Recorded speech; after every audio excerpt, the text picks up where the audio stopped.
उपराष्ट्रपति चुनाव का मतदान आज संसद भवन में वोटिंग शुरू हो चुकी है और शाम 5 बजे तक मतदान होगा। प्रधानमंत्री नरेंद्र मोदी ने वोट डाला है और बड़ी संख्या में सांसद वोट डालने संसद पहुंचे हैं। मतदान के तुरंत बाद ही वोटों की गिनती भी शुरू होगी और देर शाम उपराष्ट्रपति चुनाव के नतीजे भी जारी होंगे। एनडीए से जगदीप धनखड़ चुनाव मैदान में है, वहीं विपक्ष की ओर से मार्गरेट अल्वा उम्मीदवार। उपराष्ट्रपति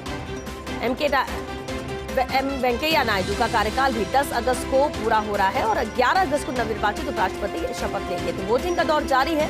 शाम 5 बजे तक वोटिंग होगी और इसके बाद काउंटिंग शुरू हो जाएगी। देर शाम तक परिणाम भी यहां पर सामने होंगे। देश के उपराष्ट्रपति पद चुनाव के लिए आज मतदान किया जा रहा है।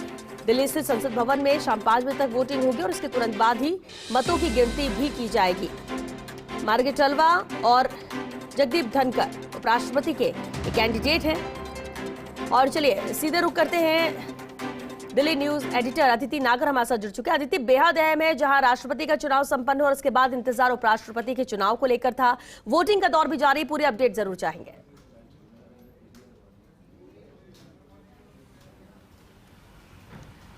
बिल्कुल, लगातार वोटिंग का दौर जारी है और उसी तरह की तैयारी जैसे राष्ट्रपति चुनाव में की गई थी वैसी तैयारी है।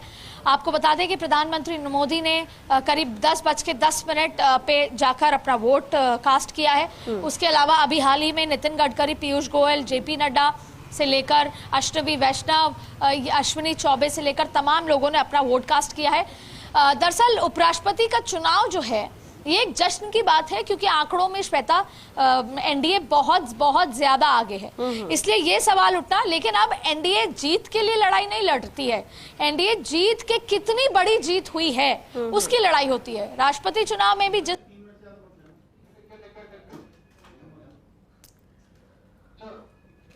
बिल्कुल अदिति, बेहद अहम है और जिस तरह से आप जानकारी भी दे रही हैं ये बिल्कुल तय है कि अब जीत हार यहां पर मायने नहीं है, क्योंकि डिफरेंसेस साफ नजर आ रहे हैं। ऐसे में जीत तय मानी जाती है, लेकिन जब जीत तय हो तो अहम ये हो जाता है कि कितनी बड़ी जीत यहां पर होती है, कितना डिफरेंस यहां पर जीत को लेकर आया। हालांकि वोटिंग का दौर चल रहा है, जिस तरह दीदी लगातार जानकारी दे रही थी। जगदीप धनखड़ और मार्गरेट अल्वा, इनके बीच में ये टक्कर है। हालांकि जिस तरह से नजर भी आया था राष्ट्रपति चुनाव में भी, पहले स्थितियां कुछ और थी, लेकिन धीरे धीरे जब समर्थन मिलने लगा और उसके बाद एक तरफा जीत पहले से ही तय बन जाती है। और उपराष्ट्रपति चुनाव में भी यही तस्वीर है। हालांकि आज शाम 5 बजे तक वोटिंग चलेगी और वोटिंग खत्म होने के साथ ही काउंटिंग का दौर शुरू हो जाएगा और इसके बाद देर शाम तक परिणाम भी सामने होंगे। तो बेहद अहम है। हालांकि इस बार राष्ट्रपति और उपराष्ट्रपति दोनों पद के लिए एक महिला कैंडिडेट भी रही, जहां जीत राष्ट्रपति पद के लिए द्रौपदी मुर्मू को मिली। द्रौपदी मुर्मू ने राष्ट्रपति पद की शपथ ली और इसके बाद अब इंतजार उपराष्ट्रपति चुनाव के परिणामों का भी रहेगा। हालांकि अभी फिलहाल वोटिंग का दौर जारी है, जैसे कि तस्वीरें भी आप देख रहे हैं। सभी सांसद लगातार पहुंच रहे हैं, वोट कास्ट कर रहे हैं और इंतजार परिणामों को लेकर है। लेकिन इतना तय है कि शाम 5 बजे तक, क्योंकि वोटिंग चलेगी और 5 बजे जब वोटिंग खत्म होगी इसके बाद काउंटिंग का दौर एक बार फिर शुरू होगा।